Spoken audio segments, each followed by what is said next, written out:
If you save my orchard from the bear, Cowboy, I promise you, you can marry my prettiest daughter. If you save my orchard from the bear, I promise you, you can marry my prettiest daughter. The father promised the cowboy, but when the task was done, he laughed, grabbed his obese daughter by the arm, and offered her to the stranger instead. The bear attacked the orchard last night. Hattie ran for her life, heart slamming against her ribs, branches tearing at her dress as she crashed through the dark. She made it to the barn and dropped the bolt with shaking hands. By morning she was standing in her father's yard trying to explain what had happened. "You left the orchard." He didn't even bother getting off his horse. "Papa, it charged straight at me." "That's exactly why you stay there," he said, cutting her off. "The orchard needs guarding. It almost killed me." And? He turned the horse toward the house without looking at her. "Go back." "But it's still out there." "Then deal with it." He rode a few steps before adding over his shoulder, "Useless girl." She stood in the yard and concentrated on breathing, on making herself smaller, on being grateful he kept her at all, even if it was just to guard an orchard from a bear that wanted her dead. At the barn, Tom caught him. "Sir, about that bear." "Don't want to hear it." "It killed Morrison's steers last week. Ripped clean through his fence." Tom kept his voice steady. "Nobody'll take the job. Bear's too dangerous." Her father went still in the saddle. That was what it took, Hattie thought distantly. Not his daughter nearly dying in the dark. Dead cattle belonging to a neighbor. His jaw worked. "Then I'll make them take it." He had his plan by morning. Saturday the town square looked like Christmas and a funeral combined. Hattie wasn't there. She was in the orchard stacking broken branches one by one, trying not to think about last year, about standing on that platform while the whole town watched, about the laughter that had followed her home. That morning she'd heard her sisters through the kitchen window. "At least Papa's not trying to marry that one off again." Viola's laugh had carried clear through the glass. Remember Mr. Henderson's face when he saw her? He left town the very next day. Papa learned his lesson, Nell had added.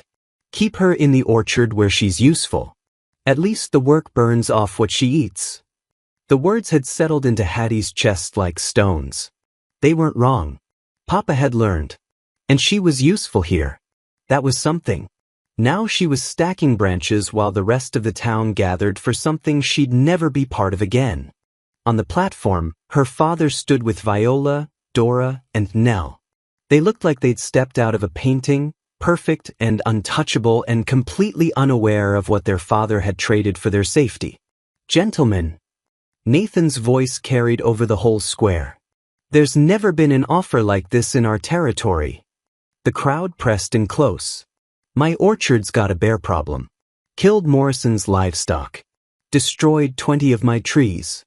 If it's not dead before harvest, I'm finished." Everyone knew about the debt. The whispers started immediately. "So here's what I'm offering." He paused, letting them lean in. "The man who kills that bear gets his pick of my daughters." The square erupted. At the back, Ben elbowed Caleb Turner hard. "Take it." Caleb shook his head. "Don't need a wife. You've been alone 3 years." Ben grinned. "Look at them. You won't find prettier in 3 territories." Viola's eyes found Caleb through the crowd and she smiled slowly, like she'd already made her decision. "Killing a bear?" Ben pushed. "You could do that blind." Caleb looked at the daughters again, at Viola still watching him like the whole thing was already settled. "I'll do it." He stepped forward. "I'll kill your bear." People turned and stared. "Who are you?" Nathan asked. "Caleb Turner." Scattered laughter rippled through the crowd. "Don't give daughters to strangers." But Nathan Holloway was desperate and Caleb could see it. The too tight smile, the too wide stance of a man with no other options. "Kill that bear." Nathan's voice dropped to steel. "You get your pick. 2 weeks. Deal." The crowd roared.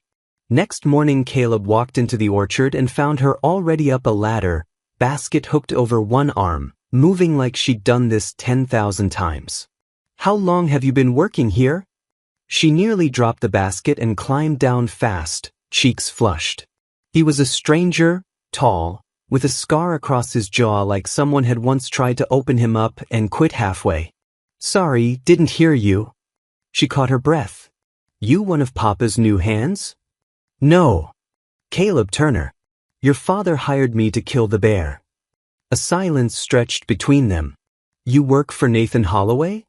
I don't work for him. She picked up her basket. I'm his daughter. Caleb went still.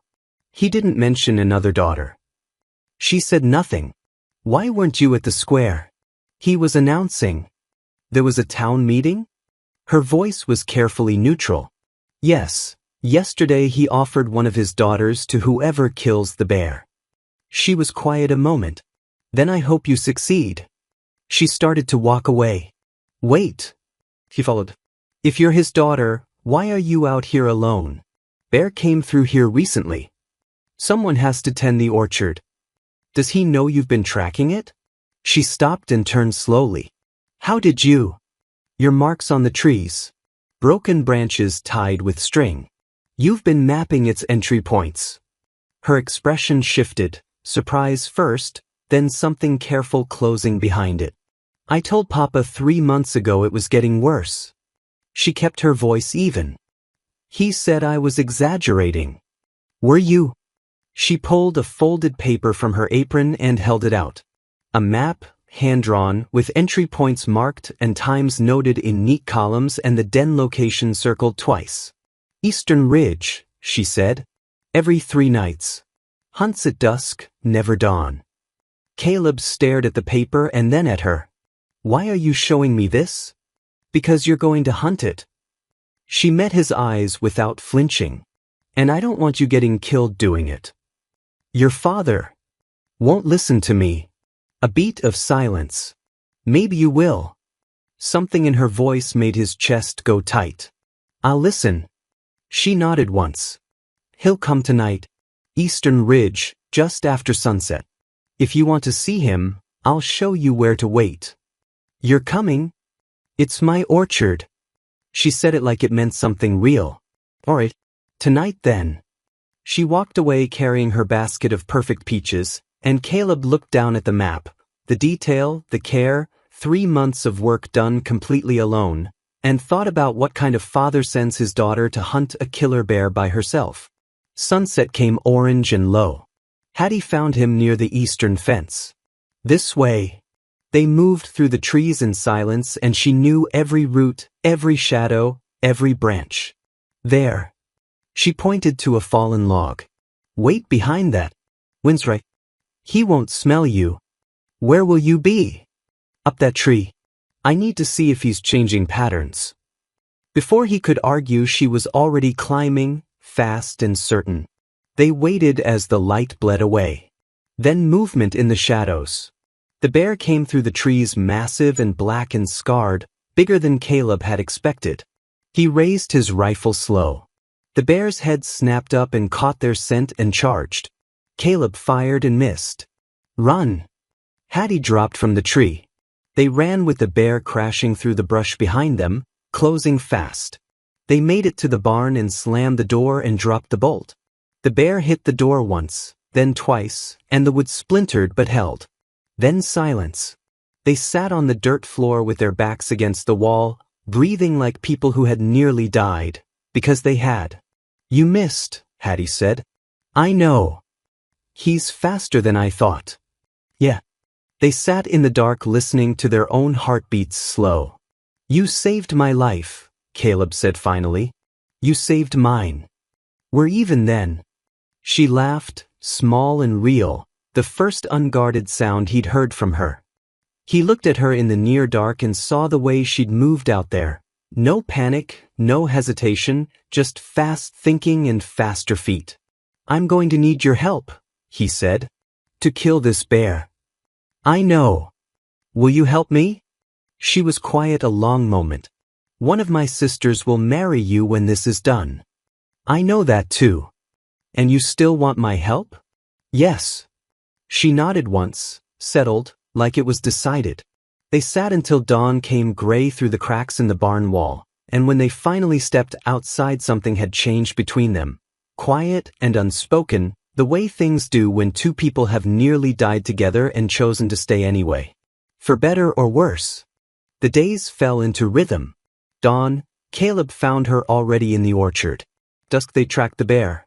In between, they worked side by side through the long golden hours, and the ease that grew between them felt like something that had always been there, just waiting to be found. She showed him how to read the signs, claw marks on bark, broken branches at the entry points, the particular way the bear moved through the grove favoring his left side. See how deep? She traced a gouge in the trunk with one finger. He's getting bolder. Caleb helped her wrap the damaged branches with strips of cloth. This one might still produce. Maybe. She tied off the knot with practiced hands. Mama always said a wounded tree fights harder to live.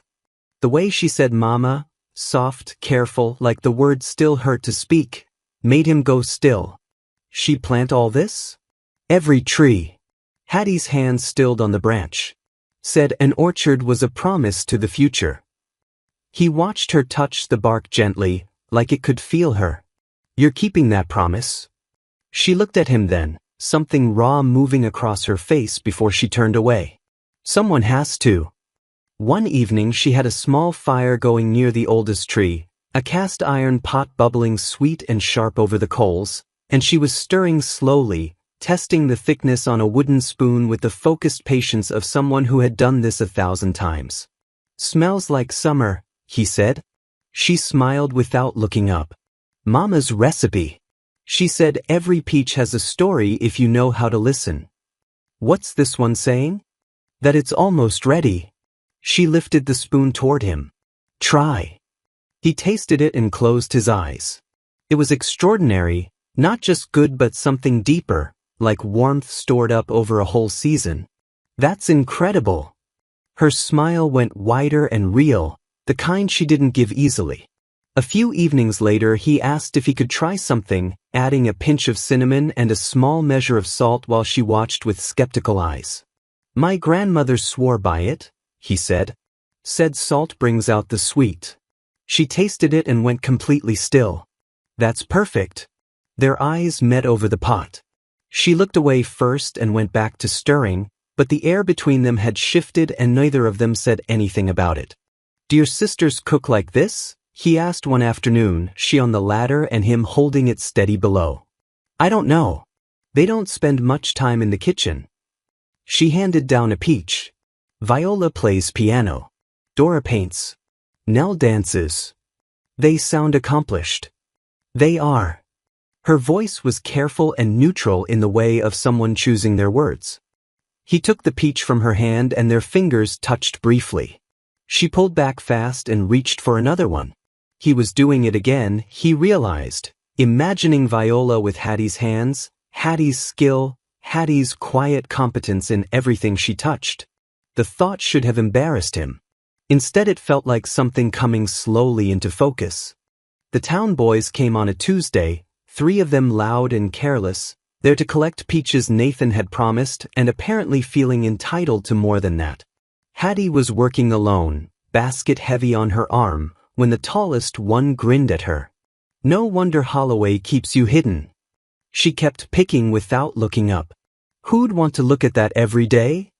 Her face went red and she kept her hands moving and didn't make a sound, and Caleb came around the corner of the grove and saw all of it in one glance.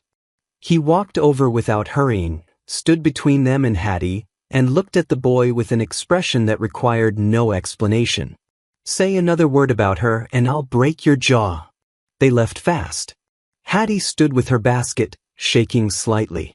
You didn't have to do that. Yes, I did. He turned to go. Caleb. He stopped. Thank you. He nodded once and walked away before she could see his face. She stood there long after he was gone. It struck her slowly that no one had ever done that for her before. She made 3 jars of preserves one evening and wrapped them carefully in cloth. I need to bring these to the house. My sisters asked for them. I'll come with you, he said. I'd like to meet them properly. She hesitated just long enough for him to notice, then agreed. They walked together through the late afternoon light, each carrying a basket, and the easy silence between them felt like something worth protecting. At the house, Viola answered, and her whole face transformed when she saw Caleb, warm and deliberate and practiced. Inside, Dora and Nell materialized instantly, all three of them orbiting him with questions and laughter and careful touches on his arm, asking about the hunt and his ranch and his family. Hattie stood at the edge of the room holding the preserves nobody had acknowledged. "Hattie!" Nell glanced at her briefly. "You can go back to the orchard. We'll take care of Mr. Turner." Hattie set the jars down quietly and left without a word. Caleb extracted himself as quickly as he could without being rude and caught up with her halfway back to the orchard, walking fast with her eyes fixed ahead. "They didn't even thank you for the preserves." "They don't have to. We're family." "Hattie, they took me in when Mama died." She kept walking. "Fed me. Gave me a home. I owe them everything. They treat you like a servant."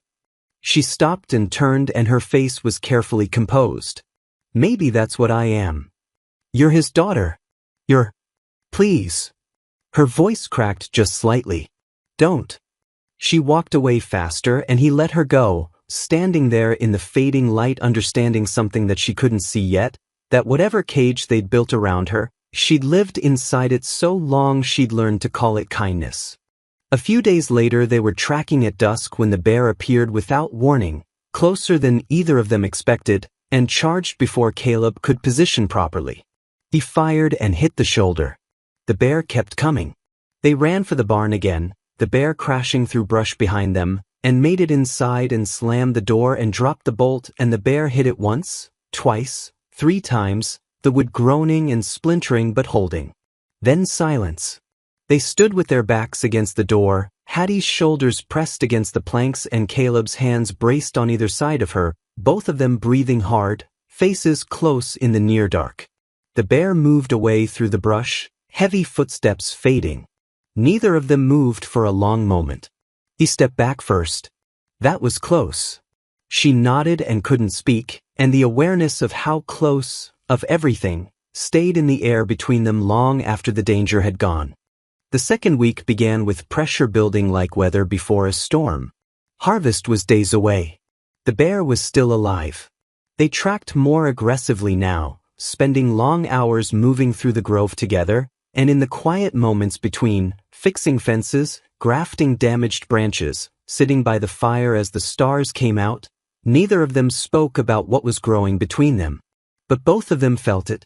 One evening she told him about her mother without him asking. She planted every tree here with her own hands. Hattie was looking at the oldest tree at the center of the grove, her voice soft. Said this orchard was her legacy. Something that would outlast her. After she died, I promised I'd keep it alive. Caleb looked at the rows of trees stretching into the dark, heavy with fruit, tended and loved and thriving. You've done more than that. You've made it thrive. She turned to look at him and her eyes were bright with tears she wouldn't let fall. Thank you for saying that. Neither of them looked away this time. They were tracking near the ravine 2 days later when the ground gave way without warning. Hattie went down hard, her head hitting rock, and didn't get up. He was beside her before she stopped moving, his hands finding her face, the blood already dark in her hair. He carried her back to the barn and laid her on the hay and cleaned the wound carefully with water from the rain barrel, and she woke at sunset already feverish, her eyes unfocused. He sent Tom to the house immediately. Tell them Hattie's hurt. Tell them to come. Tom came back an hour later. I told them. What did they say? Mrs. Holloway said she's sure Miss Hattie will be fine. She's strong.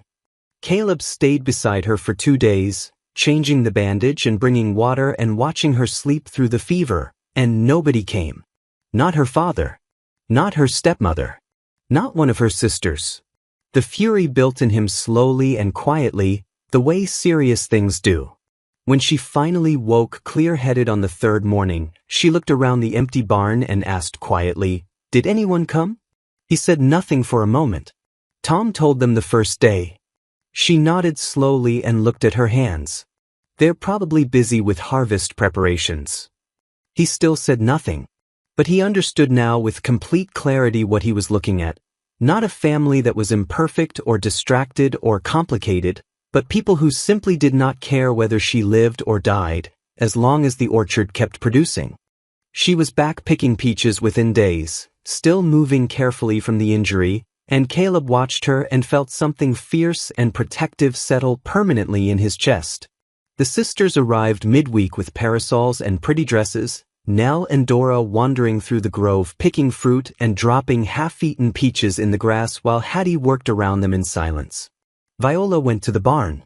Caleb was checking traps when she appeared in the doorway, her voice warm as firelight. Mr. Turner. Turned. Miss Viola. She came closer, too close, and took his hand before he could step back, turning it over to look at the bruises from the bear encounters. You're hurt. It's nothing. She didn't let go and traced the bruises slowly with one finger. You're so brave. Risking yourself like this. He pulled his hand back. Miss Viola, We're going to be married soon. She leaned in, her voice dropping. Everyone knows you'll choose me. There's no need to be so formal. Movement in the doorway. Hattie stood there with a basket, having come to bring them lunch. She saw Viola's hand on Caleb and the closeness between them. Her face went white.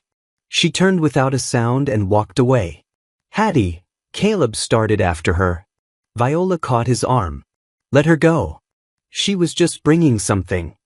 He pulled free and followed. Behind him, Viola emerged from the barn smoothing her dress. Dora looked at her sharply. Viola, control yourself. If Father saw you in there alone. What about Hattie? Nell cut in, watching Caleb disappear into the trees. She's always with him. Viola smiled. Papa doesn't see Hattie as a woman. None of us do. They laughed. Behind the trees, Hattie heard every word and kept walking with her vision blurring and her chest cracking open along a fault line that had been there her whole life. She finally understood that she had been foolish to think anything had changed. After that day she was different. She still showed up at dawn. Still tracked the bear with him, still pointed out the signs, still did everything the hunt required. But the warmth was gone, replaced by a careful professional distance that felt to Caleb like standing outside a house he'd lived in and finding the door locked. Hattie, what's wrong? Nothing. I've been busy. Talk to me. You should focus on the hunt. You're almost out of time. I don't care about the hunt right now. Well, you should. She kept walking. One of my sisters is waiting for you. He stood there watching her go and didn't understand, only knew that something had broken and he couldn't find the place to begin fixing it. At night she sat alone in the orchard and told herself the things she needed to believe. Of course he wants Viola. Everyone does. I was stupid to think he saw me differently. He's kind to everyone. It didn't mean anything special. He'll choose her when this is done and I'll still be here. Alone. She built the walls back carefully, the way she'd learned to do, stone by stone in the dark. On the last morning before harvest, they tracked the bear to his den at dawn and worked together in total silence, and despite everything they moved in perfect synchrony. She signaled left and he went right. She drew the bear's attention and he positioned, 2 weeks of shared knowledge operating like a single instinct. The bear charged. Caleb fired and hit the shoulder, but the bear kept coming, wounded and furious, and turned toward Hattie. Caleb tackled her hard, taking them both to the ground, and fired again from where he lay, and the bear stumbled and collapsed and was still. They lay in the dirt covered in mud, breathing hard, his face inches from hers. You saved my life, he said. You saved mine. He was going to kiss her. She could see it in his eyes, and for one long second she wanted him to, wanted it with an ache that surprised her with its force. Then she pulled away and stood and brushed the dirt from her apron. We should tell Papa. The moment shattered. He stayed on the ground and watched her walk away and felt the ache of it settle somewhere deep, and understood that the bear was dead and the hunt was over, and tomorrow he would stand in that town square and choose a bride, and none of it felt the way he had imagined it would. Word spread through town before noon. By the time Caleb reached the square, it was already packed. People pressed in from every direction, and the noise hit him like a wall. Cheering, celebration, the particular excitement of a crowd that had been waiting for something to happen. He brought the bear's claw as proof, and the crowd erupted when he held it up. Nathan stood on the platform with Viola, Dora, and Nell arranged behind him, all three dressed in their finest, faces bright with anticipation. Viola had positioned herself at the front and was watching Caleb with the calm certainty of someone who already knew how this ended. Mr. Turner has done what no man in this territory could do. Nathan's voice rang across the square. He killed the bear that was destroying my livelihood, that no hired hunter would touch. According to our agreement, he may now choose one of my daughters. The crowd cheered. Viola stepped forward smiling, and the crowd murmured its approval. Then the town elder stepped up beside Nathan and spoke quietly, but not quietly enough. A word, Holloway. About Turner's circumstances. His ranch is small. Not what we assumed. Surely your most accomplished daughter deserves better. Nathan's smile didn't waver, but something shifted behind his eyes. He stood very still for a moment, calculating. Then he turned back to the crowd. Mr. Turner. His voice was smooth as river rock. You've earned your reward. One of my daughters, as promised. He looked past Viola, past Dora and Nell. His eyes found the edge of the crowd. Hattie, come here. The square went quiet. She was at the very back, there only because Tom had told her she was expected. She heard her name and froze, then walked forward through the crowd that parted around her, every eye following, her face already burning. She knew before she reached the platform that something terrible was about to happen. She had felt this before, last year, a different humiliation, the same audience, and the knowledge sat in her chest like a stone. Nathan grabbed her arm when she reached him and pulled her forward to face the crowd. I said one of my daughters. He paused, letting the silence stretch, and grinned with a showman's timing. I never specified which. He pushed her toward Caleb. Here's your bride, Turner. The square exploded. Laughter, gasps, cruel jokes rippling outward. He's giving him the fat one. Poor bastard thought he'd get Viola. And Hattie stood at the center of it with her face white and her vision narrowing and the sound washing over her like something cold. Viola looked relieved, already glancing toward a wealthy rancher at the edge of the platform. Dora and Nell pressed their hands over their mouths, shoulders shaking. Nathan leaned close to Caleb, voice dropping beneath the crowd noise. Be grateful you're getting anything at all, stranger. Kept my word. One of my daughters. His smile was a blade. Take her or walk away and show everyone exactly what you are. Caleb looked at Hattie. She wouldn't meet his eyes. Tears moved silently down her face, and she was holding herself very still in the particular way of someone who has learned that falling apart in public costs more than it's worth. He could refuse. He had every right. But he looked at her, this woman who had tracked a bear alone for 3 months, who had kept her dead mother's orchard alive with her bare hands, who had never once asked anyone for anything, and he could not make himself be one more person who walked away from her. I accept.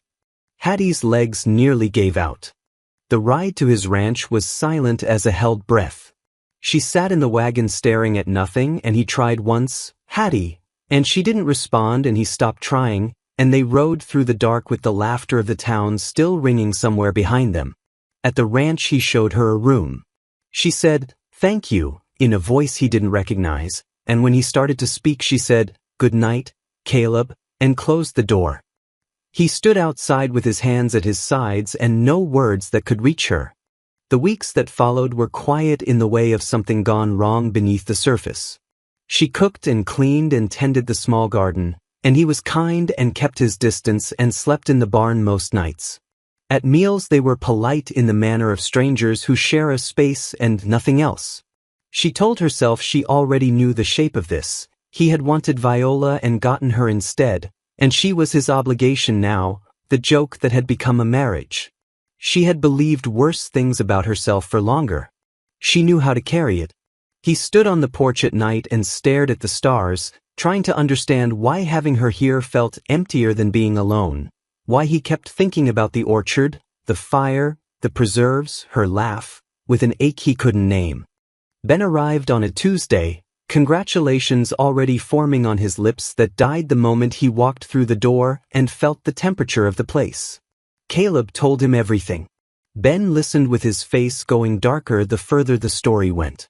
Viola's been busy, Ben said when he finished. 3 wealthy ranchers competing for her already. She laughed about you at the mercantile, said you got stuck with the fat sister, said it like it was the funniest thing she'd heard all year. Caleb's jaw tightened. But that's not what I came to say. Ben leaned forward. You're miserable, Caleb. Not because of what happened in that square. Because the woman you actually want is in that house and you're sleeping in the barn. He left before Caleb could argue. Caleb sat on the porch a long time after the sound of Ben's horse faded. He thought about the orchard. The way she moved through the trees like she was part of them. The morning she handed him the map without hesitation because she didn't want him getting killed. He had come to this town looking for a beautiful wife and found instead a woman who kept a dead woman's orchard alive through sheer will and love. And he had been so busy looking at Viola that he had nearly missed her entirely. He went to her room that evening with everything he should have said weeks ago ready in his chest. He knocked. No answer. He opened the door. The room was empty. The bed was made with care. Her few belongings were gone. A note on the pillow in her handwriting. I don't belong here. I'm sorry. Hattie. He was out the door and running before he finished reading it. She had walked through the night. The orchard found her at sunrise the way home always does, the smell of it first, earth and ripeness, and then the trees emerging from the early light familiar as her own hands. She stood at the edge of the grove and breathed for the first time in weeks. Nathan came out an hour later and found her picking peaches, basket over her arm, like she'd never left. You came back. He smiled with a satisfaction that had nothing warm in it. Good. Harvest won't wait. This is where you belong, Hattie. She nodded and kept picking and told herself this was enough. Almost believed it. Caleb was saddling his horse the next morning, frantic and sleepless, when the lawyer rode up the path. I'm looking for Miss Hattie Holloway. I need her signature on some documents. She's not here. What documents? The lawyer handed them over with the reluctant look of a man who knows more than he's saying. Caleb read them in the yard and felt the blood drain from his face. Property transfer papers, Hattie gifting the orchard to Nathan and his wife. But attached beneath them was the original deed. May Holloway, sole owner, registered 1855, never transferred after her death. He read it twice and understood everything. Why Nathan had kept her there her whole life. Why they had never let her build anything elsewhere, never let her know her own value. They had needed her labor and needed her ignorant, and they had achieved both by making her believe she was a burden they were generous enough to keep. She had spent her entire life working her own land as though she owed someone for the privilege of existing on it. She doesn't know, does she? Caleb said. It wasn't a question. The lawyer shifted in his saddle. That's a family matter, sir. Caleb folded the documents inside his coat and rode hard for the orchard. He found her alone among the trees at sunset and she turned when she heard hoofbeats and went very still. Caleb, why are you here? He put the documents in her hands. Your father is trying to steal your land. She looked at the papers. What? This orchard belonged to your mother. When she died it passed to you. It has always been legally yours and he has known that your entire life. She stared at the deed. May Holloway, 1855. She read her mother's name 3 times. He told me I was a burden, she said quietly. He said keeping me was an act of kindness. I know. I believed him. I know that too. She stood among her mother's trees with the documents shaking in her hands and felt something in her chest that had been load-bearing for 25 years begin, slowly, to give way. He called the town meeting for the next morning and she couldn't stop him. She stood at the edge of the crowd while Caleb held up the documents from the same platform where her father had humiliated her and told them everything. The crowd that had laughed at her stood in silence now. Nathan tried to speak. The lawyer confirmed the deed. The town turned on Nathan with the particular shame of people recognizing their own complicity, and his face went through red and purple and finally a defeated gray. Men began approaching Hattie from the edges of the crowd, suddenly respectful, suddenly interested, and she understood exactly what had changed in their eyes and felt sick with the clarity of it. Caleb found her at the edge of the square and took her hands. "You don't have to choose me. The orchard is yours. Nothing can change that. You have real choices now, maybe for the first time." He held her gaze. "If you want to run it alone, I'll help you start. If you want to leave entirely, I'll help you go. But if you want me, I'm yours. Not because of any agreement or any trick. Just because I want to be." Nathan pushed through the crowd. "He's lying. He wants the land, not you." She turned and looked at her father, and the fear she had always felt in his presence was simply gone, replaced by something clear and cold and final. "You told me I was a burden. You worked me into the ground on my own land and laughed when they humiliated me." Her voice was steady, which surprised her. "I won't sign your papers. And I won't spend one more day believing what you told me about myself." Nathan grabbed for her arm and Caleb stepped between them without a word. Nathan looked at his face and let go.